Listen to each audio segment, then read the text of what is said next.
Hello, everyone, and welcome to the Dreams Unlimited Travel Podcast. My name is John Magi, and I will be your host. And in this episode, we're going to talk about how do you travel to Walt Disney World when one, or maybe more, of your party don't want to go? What are the things you do to facilitate that, tips and tricks you can use, and to make sure they have a good time when perhaps they did not want to go on the trip with you? I am joined this week by our panel of experts. Dreams Unlimited Travel Agent and Welcome Center Manager, Teresa Eccles. Hello. Client Services Manager for Dreams Unlimited Travel, Kevin Close. Hi, everyone. And our producer extraordinaire, Craig Williams. Oh, hoy, hoy. Excellent. Thank you guys for being here. Thank you, everybody at home, for tuning in. As always, I appreciate it. We just want to, we're going to talk to Teresa. Teresa had a great experience this past weekend where she got a chance to do a short vacation at Walt Disney World, a couple of days at World. But she went with her husband, who apparently didn't want to go and threw a little fit. So we're going to talk to Teresa about her experience with her husband who didn't want to travel and share some of her own personal experiences with folks who don't want to go to Disney and the things that we do to sort of help the process along the way. So Teresa, tell us what happened. Well, I started planning this trip first of the year, I think. And originally it was going to be myself and my sister. It was going to be sister's trip, just the two of us. Well, a few weeks into the planning, we added my daughters. So then it was going to be girls' trip. And my sister had only been to Walt Disney World one other time, about 12, 13 years ago. We had taken her, but she didn't stay on property. We had just gone over for the day. So that's the way it planned. That's the way it was going to be. When we hit the 60-day mark and we started talking about our dining and where we wanted to eat, my sister backed out. She's like, no, I don't want to spend the money. I don't want to come without my husband. I don't want to go.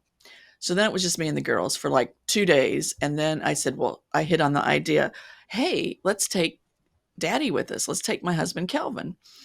And I mentioned Big it Daddy. to him. And She's Daddy. taking I was Big talking to the Daddy. girls. I call him Daddy. Let's take Daddy. I was talking to my girls. And I said, let's take Daddy with us. And they're like, oh, okay. Do we really want to? I'm like, yeah, let's do it. He's going to bring us down. He doesn't like Disney. And I'm going, come on. It's our 35th wedding anniversary this month. We can make it a big, family gathering. So we added him in. And first thing he grumbled about was the magic band I picked out for him. And does he have to wear the magic band? Why do I need a magic band? I'm like, okay, it'll be okay. Well, we'd already made our park reservations before he came on board for this. And we had picked Magic Kingdom, Epcot, and Hollywood Studios, leaving out his one and only park that he liked, which is Animal Kingdom. And I was digging my heels in and I wasn't going to change. I'm sticking with what I picked and he was going to have to love it or leave it. So our first day over, he came separately because we live local. We live 40 minutes from the parks. So we came in separate cars. He was going to follow us over there because he had to go home at one point to take care of his chickens and his plants and crap. So we lost him on I-4. That was our first mistake. And neither of the girls rode with him. That was our second mistake. And so we lost him. So we're staying at Coronado Springs. So I had told him we were going to meet him over at Disney Springs because we had dinner at Morimoto. Well, my daughter Grace had texted him and said to meet us at Coronado because it was time to check in. So he had 2 sets of directions, neither of which he followed. At one point, he was screaming at me in text, I'm going home. I'm just going home. I'm just going home. I'm like, no, it's okay. And the girls are like, oh, he's being a baby. And it said, no, we got to do some recovery here. It'll be fine. So we went driving looking for him. He was in his truck. He had found McDonald's on property and he was sitting there waiting. And I said, okay, it's very easy. You're going to leave McDonald's. You're going to take a right. You're on the correct road for Coronado, right? And you can't miss it. It's just like a couple of lights down. So he starts driving and Stella's like, let's go find him. She was worried. He's lost. He's lost. I said, look, he's in Florida. He's got a GPS. He's going to be cool. So, so There are we start signs in heading. English, by the way. When There's you're on signs Disney everywhere. property, there are Right? He signs in doesn't read English. signage. He doesn't read signage. No signage in his. So he's driving along, coming towards us. We get in the car. We'd already checked in. I already been laying on the beds about 20 minutes, and he's still wandering around. So we go back out, and we're heading slowly towards. I said, "Girls, watch for his truck." So we're, is it Blizzard Beach that's down there? I think it is. Yes. He said, "I just passed a golf course," and we're on the phone with him at this point because for a while he wasn't picking up the phone. And he was in a turn. We see him, and Grace says, "There he is. There he is. Just let him go." And I'm like, "I'm not going to let him go." So we turned, made a Yui, come up beside him, and I was waving at him. He wouldn't even look at me. And he finally, I said, "I'm going to get in front of you. Follow us." So we got to the hotel, the resort, and he wasn't speaking to me at that point. So it was not pretty. So we got in the room, got him checked in, and I said, "Now we got to quick get back over to Disney Springs." And our son Max and his wife Raven were going to meet us for dinner. So it's going to be the whole family, which I was really excited about. Well, I had forgotten to tell Kelvin what type of restaurant we were going to eat at. And he just wanted chicken. I just want fried chicken. I'm like, okay, well, let's go see what they have. And so halfway through dinner, he did start speaking to me again. I mentioned that it was our anniversary this month, 35 years, and they brought us some really yummy diabetic-inducing strawberry sorbet, which was really good. So it was good. By that time we got done there and walked around Disney Springs, he was pretty much himself again, and he was fine. And he told me last night Disney Springs was his favorite for the whole trip. I don't know why, but anyway, so that was cool. Next morning, he realized he wanted to ride Tron. I said, "Well, you got to get in the virtual queue for that." And he's like, what is that? How do you do that? So I put Grace in charge of that. So 7 a.m., she got us all in the virtual queue for Tron, which to my husband thought that once we got to the Magic Kingdom, he could go right on. And I said, "No, you have to wait for your boarding time when you get to go," which ended up being about 3 in the afternoon. To make the day even more special, they were doing taping for the Christmas parade and the holiday things at Magic Kingdom that day. So there was some things that were blocked off we couldn't go to. There was a lot of things that he couldn't do because the line, there were so many people there, and it was a hot day. So that kind of, he grumbled a lot, and a lot of grumbling under his breath about Animal Kingdom. I couldn't hear half of it. It was just Animal Kingdom, Animal Kingdom. Why couldn't I go to Animal Kingdom? Right. There'd be nobody over Animal Kingdom. I mean, it was just, he, and then to top it all off, to make it more enjoyable for him, I had switched. We were going to have lunch at Skipper Canteen, and the night before I had switched, I thought, well, let's do Liberty Tree because it's traditional food I think he would eat, right? And he was good with that till he saw, and we all sat down, and until he saw the cost of the food really bummed him out. So I think for someone that's never been before, you got to make sure that they have an expectation of what they're going to spend. Don't go into it. You're talking about the cost of Liberty Tree Tavern? I'm talking about the cost of food and everything in general. Yeah, but I just ate at Liberty Tree Tavern. It was $42 for an all-you-can-eat experience. That's like one of the best values you can get at Disney World. Oh, I think so too. Liberty Tree was amazing. The food was good, but when Kelvin saw the total for the four of us, which was pushing $200, he kind of freaked out. And he didn't really freak out. I got the look, like, holy crap, we got to go home. This is draining my wallet. But we had gone to Morimoto the night before, and I had saved Disney gift cards all year. I don't hardly ever use them. I had a nice little stash of probably $300 worth of gift cards. And that all went to Friday night's dinner. So when we got to, and I told him that, so to kind of like, oh, this isn't going to cost us anything, not much at all. So the Magic Kingdom, the lunch there kind of threw him. But it is all you can eat. And I think it's a good value if you can eat a lot. But I think for me, it would have been more of a good value for dinner and not lunch, because once you've eaten all you care to eat and then you have to go back out into the hot park, it's a little, can I just lay on this bench down here by the water and rest for a while? You need a nap. Because I ate too much. But I want to just sort of emphasize this, because I think you make a really good point. Here's someone who is reluctant anyway to go to Disney, and now you're introducing them to Disney pricing, which, even if we feel it's a good value, it is ridiculous. I'm sure Kelvin can go to McDonald's and, spend $6 and get something that satisfies him for lunch. So I think when you have people who are not the Disney fanatics that we are, the folks who talk about it all the time or investigate and plan all the time, I think that can be a big shock. So I think that's an excellent point. It was a shock. Let people know in advance what to expect when it comes to these other things. Oh, definitely. Because I will tell you, I think it was day 2. I said, we're just going to have breakfast here at the resort before we go into the parks. And in his mind, he's like, ooh, Holiday Inn, all I want. So he gets his tray. He doesn't see the signage, and he loads up with pancakes, eggs, sausage, frittata. His tray was full of food. And then I said, well, we got to line up here, and I'm going to scan my magic band for. He's like, wait, we got to pay for this? And I said, honey, it's not the Holiday Inn, make your own pancakes at the extruder machine or whatever. This is, you got to pay for it. So he was shocked again that he had to pay for breakfast. Another $100, ching, out the door. So I think that was the most shocking thing for him, not having gone and stayed on we stayed on property once, probably I think in 2010, as a family, and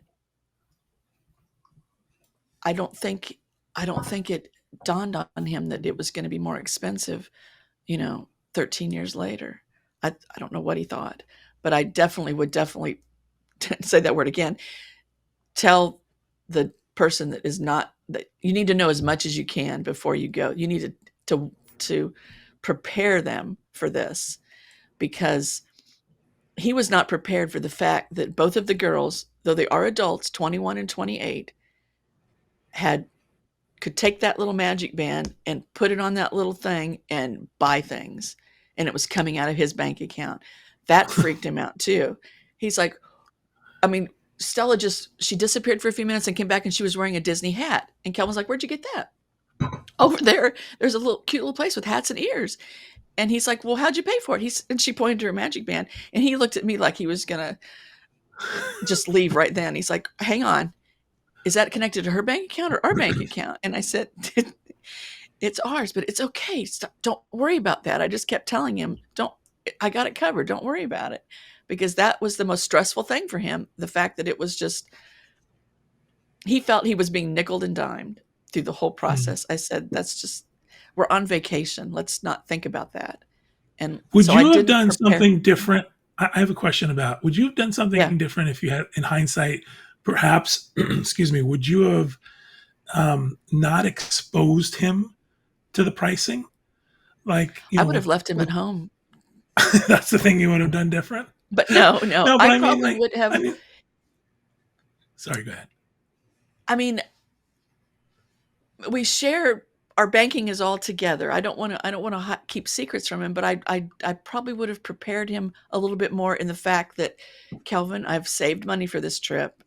This is not coming out of your chicken food money. This is not coming out of we're paying our bills. I wanted to make it, I probably would have prepared him a little bit more. But you know what, John? I'd started a group text for everybody that was going. Okay. Yep. Because everybody was asking, because Max and Raven were coming over from their house and joining us too. So it was like a group. This is where we're eating. It's like a little itinerary in a text form for everybody, right? After the second text, he come flying in the house and said, get me off of that. Take me off of that. I don't like this. I don't like this. I don't, because I tried to inform him. I wanted him to know what to expect and what was going to happen and where we were going. And I tried to inform him, and he didn't want to know. So I would, in hindsight, should have kept him on there, or maybe I should have written it out. I tried talking about it several weeks before, and maybe it's just the type of person that he is. He didn't want to talk about it until we were there. What are we doing now? Why are we doing this? And I'm going, okay, we've had this conversation. I've told you what park we're going in, how we're doing this. Why didn't you tell me ahead of time? Okay, I tried, but you didn't want to talk about it. So, but then last night, I had such a good time, he said. I'm like, really? I was going to ask you that. I was going to say, what's the outcome of this? Did he the outcome? Did he say, we're never going again? Last night I said, did you have a good time? And he's like, yeah, I had a really good time. I'm like, wow.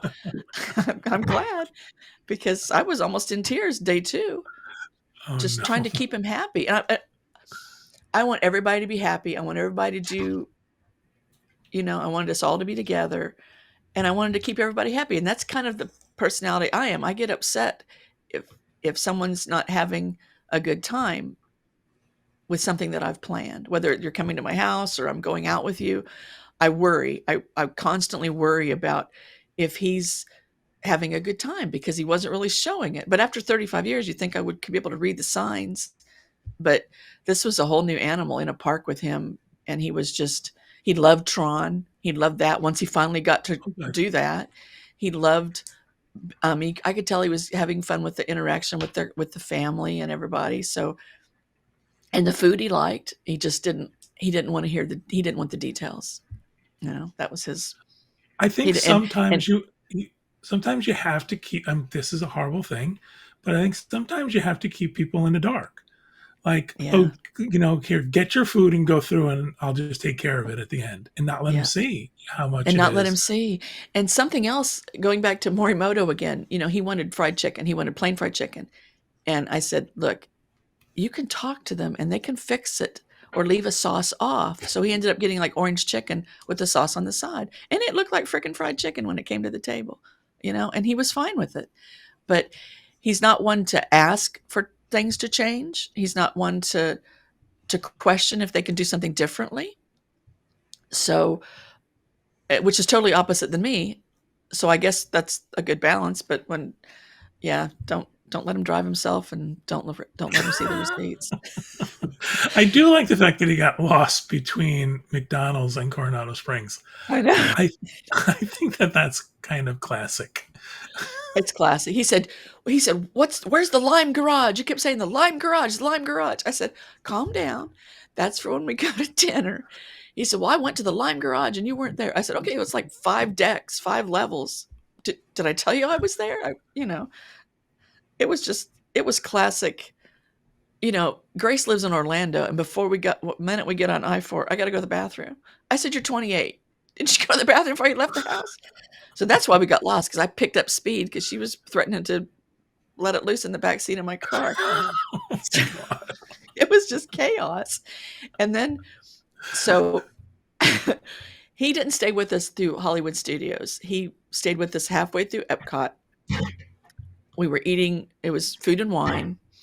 And I didn't prepare him for that. The fact that he had to wait in line for little bits of food instead of sitting down and eating a whole meal. And that kind of threw him. And then, but I will say, when we got to Hollywood Studios and he wasn't with us, the shopportunities were everywhere. We had so much fun. And it was, I don't know. And we brought him things home, but it was just prepare for someone who doesn't like to be there or doesn't want to be there, who thinks they don't want to be there. Prepare them. And like you said, John, maybe if it's a financial thing, I mean, it was never a lack of funds. It was the fact that he didn't want to spend them. He didn't want to spend money. Disney is sticker shock. I mean, even for those of us who go and those of us who, you talk about food and wine. We went to Food and Wine, and I'd be like, you got to be kidding me. How much for this? Right. How much are you charging? There was that one booth with the shrimp and the crab claws, and I was like, oh my God, I got to take out a mortgage. Right. And they had glasses of champagne that were $90. Yeah. $90 glass of champagne. And thank God I think that's important. It's very important. If you were doing it again and you were you knew it was going to be him and not your sister, would you have built in Animal Kingdom just for him? Or would you have I said, would screw have. it? Because I know when I had switched out, you and I had talked, and I said, God, I'm taking Kelvin. And he wants to go to Animal Kingdom. And I think you had said, well, change your park. I said, no, this is my trip. I don't want to go to Animal Kingdom. I want to go where I want to go. And I had planned it around my sister, where I thought she would, her and I had talked. And she said, no, I don't want to go to Animal Kingdom. And so it was all built around her. And when she, blew out the door and decided not to go. And one of her reasons for not going was she too saw the menu prices when we were picking where we were going to eat. Mm-hmm. And she's like, I cannot pay $60 for I can't think what it was. And I said, well, that's not even what it is. I said, you can't think about that. And when we went on Monday, we went to 50s prime time because I wanted my sister to be belittled and made fun of at the table. And of course she wasn't there. So it was just the girls and I, and we walked in, and Stella, who's 21, walked up to the bar and got a drink. And the bartender looked at me like she is not old enough, and so she got her drink, and then she took a picture of her and her $20 lemonade or whatever the heck it was and sent it to her dad. And she told him how much it was. And I'm like, why are you doing that? Why making it worse? Don't make it worse. You're making it worse. Don't you're not here. Look what I bought, but it was, I would do it again. And then last night we were talking about it, and I said, Kelvin, I need to know if you had a good time and would you go back? He said, I had a great time. And I'm like, okay. And would you go back? And he's like, yeah, I want to go back, but I don't want to go back to any of the parks you took me to. I'm like, okay. There's only 4. There's only 4. So he wants to do only Animal Kingdom. And he loved Coronado. He absolutely loved Coronado. He said, I wanted to spend more time there, but he couldn't figure out. So Coronado, different areas is themed differently, right? Yeah. And we were in ranchos, I think, where it was all desert and rocks and cactus, and it was all. And then when you walk up closer, it's more lush and not as deserty. And he's like, well, why'd you put us back here? I said, look, honey, I didn't pick where we were. I just wanted a standard room at Coronado. And so he enjoyed walking around, and he enjoyed the resort a lot.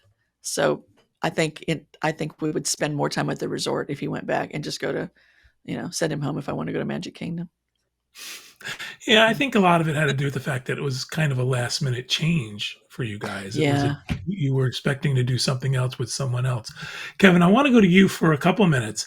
I know your story is nowhere near as horrific as Kelvin's story, but you used to come to Walt Disney World with your family. And while everybody loved it, you have a brother who would have preferred to do other stuff than actually go to a theme park. How did your family handle that? My brother did not get the Disney gene. He thinks it's okay, and if he goes once every 15 years, it's enough. He didn't seem to enjoy it. And it was never like you could cajole him. He wanted to do something entirely different. And like we'd say, we're going now. Keep in mind that there was no Animal Kingdom. I'm not even sure Epcot was open at the time, but we'd say, let's go to the Magic Kingdom. He'd say, I'd like to go deep sea fishing. And in Central Florida. To him, right. And we'd explain to them that my brother never understood the geography of things. He wanted to go to Miami, then he wanted to go to Tampa, then he wanted to go to Pensacola, then he wanted to go to Jacksonville. And we tried to explain to him that Orlando was like 8 hours or 9 hours to Pensacola. So my brother had a very Epcot version of what Florida was like, that you could walk from one place to another. So I think a lot of times he liked being obstinate and just wanted to be different. So on more than one occasion, we would skip a day at the park and we would drive over to the coast, and he wanted to go deep sea fishing. So he was the only one. So we would put him on a fishing boat. See you later. And then we'd go have lunch and go shopping and go sightseeing and do the things we wanted to do. And he'd come back and we said, he'd be sunburnt and fishless. And Fishless. So we tried to make him happy. However, once we got him in the park, he was fine. He was fine. As I said, I think he just liked to be obstinate. So every once in a while, we would just call his bluff. I remember one time driving to Miami and putting him on a fishing boat. And when he came back, we had gone to lunch. We had gone to the Bal Harbor shops, and we had all purchased something we wanted.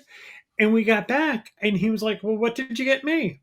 And my mother said, "I got you deep sea fishing." So he learned, he finally learned that we would do what he wanted to do, but we were not going to wait for him to do what we wanted to do. You weren't necessarily participating in his activity. You would allow him to do it. I got to tell you though, it sounds like your family was pretty good about that. Because could you imagine today going with a family coming to Walt Disney World and one kid wanting to go fishing, and then stopping everything you're done and your whole time you've stayed and the amount of money you spent? I mean, that's kind of crazy. This was early on, and we didn't know they had horseback riding and fishing excursions and all of the things you can do today. But it got to the point where he just didn't go with us. No one wanted to put up with his crap. We just left him home or with a relative.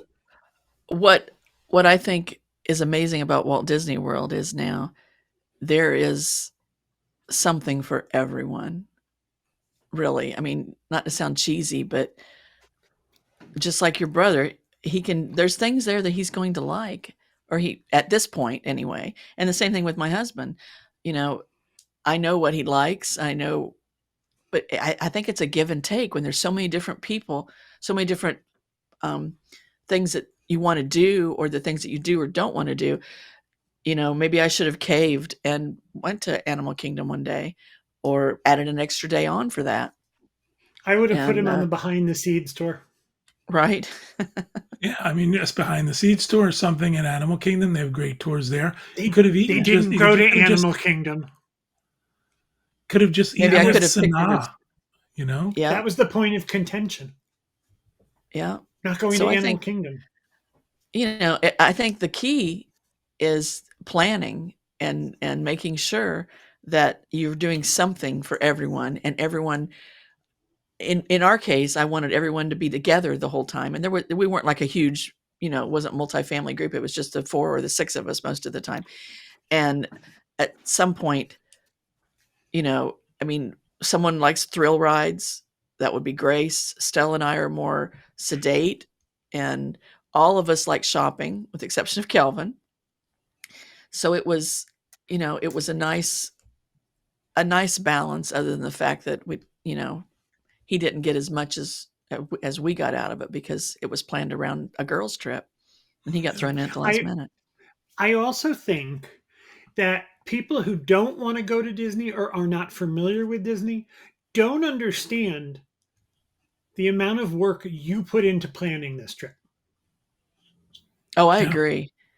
I agree. My sister, she didn't get that when she was in the planning process. She was like screaming at me on the phone one time, because she's in Atlanta. She said, "I've got to decide what I'm going to eat on this menu 6 months before I go." And I'm like, "No. At 60 days, we'll decide where we're going to eat. You don't have to pick it. You don't have to pre-pick your meal at this point. We just got to decide where we want to eat." "Why do I have to do that? Why can't we just walk up?" Okay. I said, "Remember years ago when we went, 20 years ago, we came down." She didn't, but I told you that story. I told her that we just thought we could just walk in anywhere and eat. There was no planning. And most of the time we're just standing in the middle of the path, just looking at the other people having fun while we're trying to figure out what we're going to do. You have to do something. Starving to death. We were starving to death, right? Kingdom. I want to tell you a story about John's brother and his family. We took them to the Magic Kingdom one day. This was many years ago. His children were much younger. They're all adults now. But we walked into the Magic Kingdom, and he said, "I want to ride Space Mountain." So we went towards Space Mountain, Tomorrowland. Then he said, "I want to ride the Haunted Mansion." So we walked to the Haunted Mansion. And then he said, I want to ride the Carousel of Progress. And I said, that was next to Space Mountain. So eventually I sat him down and I said, you need to know that this is a big circle. So we're going to go around the circle and you pick out what you want. And John's like, stop yelling at my family. I said, well, we can't spend the day bouncing from one side of the park to the other. So I think there are people who have a different idea of what this entails. This is not Six Flags. You have to put some planning into it. And I don't think people who don't do the planning know how much work it takes to put that plan together. Yeah, I like a little spontaneity. I want to be able to, I want enough flexibility where we can change our mind if we want to, but you have to have a basic plan of attack. Am I going to go right or am I going to go left at Epcot?